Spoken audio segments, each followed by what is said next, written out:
Hey everybody, I have a video here for you today. Now, I was asked a question a little earlier in the week about a site in Egypt across the river from present-day Luxor, what would have been ancient Thebes. And this is, or all that is left of the Mortuary Temple of Amenhotep III. And it was built a little too close to the river, and flooding and a few other natural disasters has pretty much destroyed or completely erased this temple coming from about 3,500 years ago. And all that is left is something that many of you familiar with ancient Egypt have seen before. This is called the Colossi of Memnon.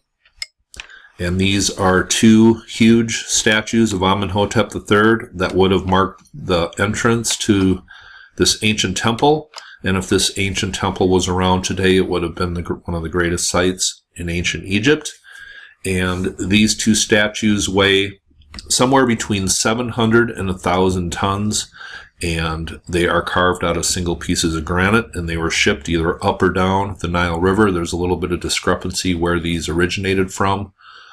But to carve and haul and erect these statues is, I think, one of the greatest achievements coming from ancient Egypt. It's one thing to carve a perfectly rectangular, long piece of stone like we have up in Baalbek weighing 1,000 tons. It's another thing to, and that only came from about 3/4 of a mile away of the Temple of Baalbek, but to ship these things up or down the Nile many hundreds of miles and carve them and erect them, I think this is one of the greatest achievements coming from ancient Egypt. And Amenhotep III was responsible for many achievements coming from ancient Egypt. He was one of the greatest rulers, and I had made a couple videos that shows how the foundation of Amenhotep III's life was the basis for the King Solomon story in the Bible. And it says this about Amenhotep III here. It says, Amenhotep III is entombed in the limestone hills of the Theban necropolis, a sprawling cemetery on the banks of the Nile River opposite modern-day Luxor, where pharaohs and their queens, priests, and royal scribes were buried between the 16th and 11th centuries BC. Amenhotep III ruled Egypt for nearly 4 decades until his death in 349 BC at the age of 50.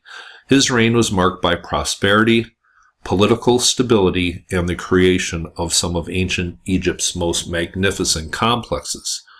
And if we go over to the attributes of Solomon here, it says this: in addition to these verses, we can also see the results of his wisdom, including the establishment of a powerful and rich kingdom, complex alliances, and sophisticated architectural achievements. And I'm not going to go into this in great detail, but right there you can see just a basic similarity between Amenhotep III and the biblical Solomon. Now, the Colossi of Memnon, this is what Amenhotep III's Mortuary Temple would have looked like if it still existed today, with these two huge 75-foot statues guarding the entrance. The walls of this complex were even higher than the 75-foot level. So maybe these walls were about 100 feet high. There was a sun court temple inside of it. This definitely would have been a very impressive sight to see. But once again, it was built a little too close to the Nile River. But how did the Colossus of Memnon get its name? And I think this is a fascinating story. Let's go over to this article here. This is called The Voice of Memnon, and it says this, and this is taken from a poem written in 100 AD. It says, long ago I had a voice that could lament, which wept for Memnon's sorrows. Now my cries are inarticulate and unclear. And this is graffiti poem left on the left leg of the statue, one of these statues here that would have marked the entrance to this temple. And it says this: a double barrel of Greco-Egyptian fusion can be found at Thebes and the Colossi of Memnon. Thebes is a pure borrowing from Greek. Egyptians called it Waset.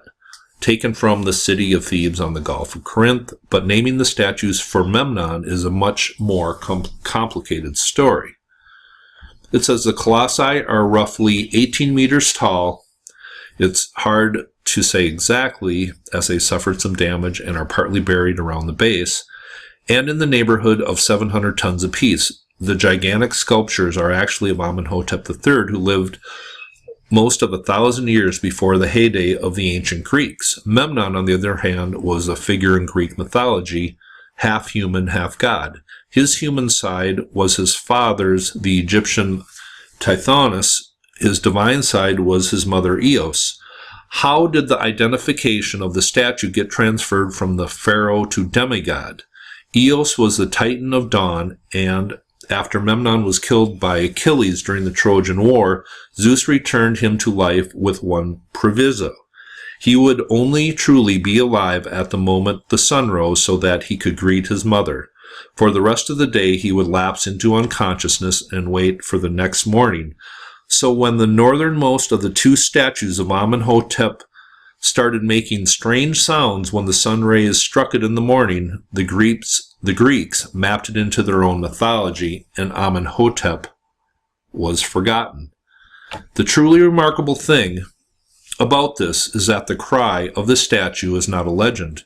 The historical record is quite clear that the statue did, during the 1st and 2nd century, and not since, sometimes make an inexplicable noise at dawn.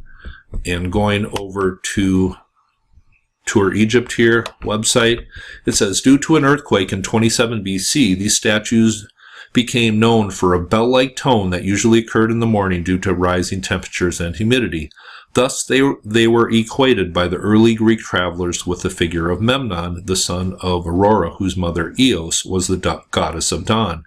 To be granted a song meant that you were very much in favor of the gods. Visitors came from miles around to hear the music, including Emperor Hadrian in 130 AD. The Roman Empire Septimus Severus, seeking to repair the statues in 199 AD, inadvertently silenced them forever.